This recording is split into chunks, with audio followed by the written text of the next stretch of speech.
Emma Pearn works for Gloucestershire County Council. Fairly ordinary job, but away from the office, she has a very different passion. She's an international jousting champion, and in full armour, she's with me now. What an impressive sight. You creaked a bit coming in.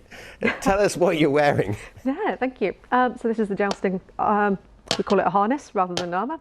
So the harness that I wear when I'm jousting, it's a high Gothic style armour based on an Austrian effigy from about the 1490s. Is it comfortable? It is surprisingly comfortable. It's all made to measure.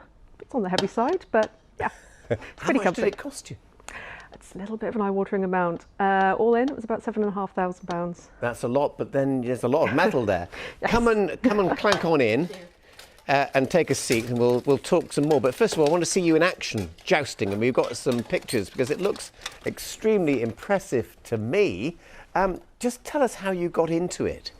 I got into it, well, almost, I think the love of it started very early for me. I was about 7 years old when my parents took me to just a show joust at Pendennis Castle down in Cornwall, and I saw it and I was just absolutely hooked. I knew that's what I wanted to do and I've chased it ever since. Wow, but before you could actually get to the stage where you're on a horse and you're taking part in a competition, you have to learn a lot of things, don't you? First, it's actually being able to ride a horse, of course. Yes, yeah, I mean, probably 80 to 90% of jousting, the actual skill of it and the art form of it, is within the horsemanship.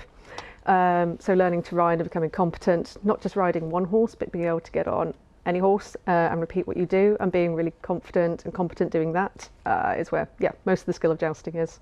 And you've got to be good at martial arts as well. You had to learn those. It certainly helps. So the hand-eye coordination and just body awareness is really where those transferable skills come in. Wow, I mean, I can't believe how rough it is, actually.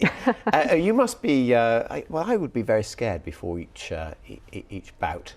I have almost a funny story for that one, actually. It was the first international tournament that I'd ever done. It was in Norway. And the tournament organiser rides over to me, says, "Emma, how are you doing?" I said, "Oh, I'm a little bit nervous, naturally. First time jousting away from home." He rides up and goes, "Yeah, me too. The day you don't fear the sport is the day you need to quit." Yeah. And then rode off and left me with that kind of thought in my head. But yeah, no, that fear never goes. The fear never goes. It never should, probably, as you say. Now, my colleague Dawn has got your lance, and she's kindly going to bring in and show me now. Now, this is one heck of a pole that you've got. I've got it. You've got to carry with you. So yeah, they are quite a lot to coordinate. The challenge of jousting is it's only until the very last moment where you've lowered your lance. You can actually see the tip of it. You can really aim. So much of it is actually practicing on the ground without the helmet, practicing couching that lance, practicing going through that muscle memory. Am I right in saying that it's designed to splinter when you hit your opponent? Yeah, so this is where jousting is starting to become a little bit more modern. So we're seeing it more of a sport than just purely sort of a reenactment activity. So what you can see, this really solid part of the lance is designed not to break. It does occasionally happen. But what you can see at the end is a frangible tip. So these are now made out of balsa wood because they create fantastic looking explosion, but the actual splinters themselves are really soft and safe for both horse and rider. So that's what we're aiming to break on each other.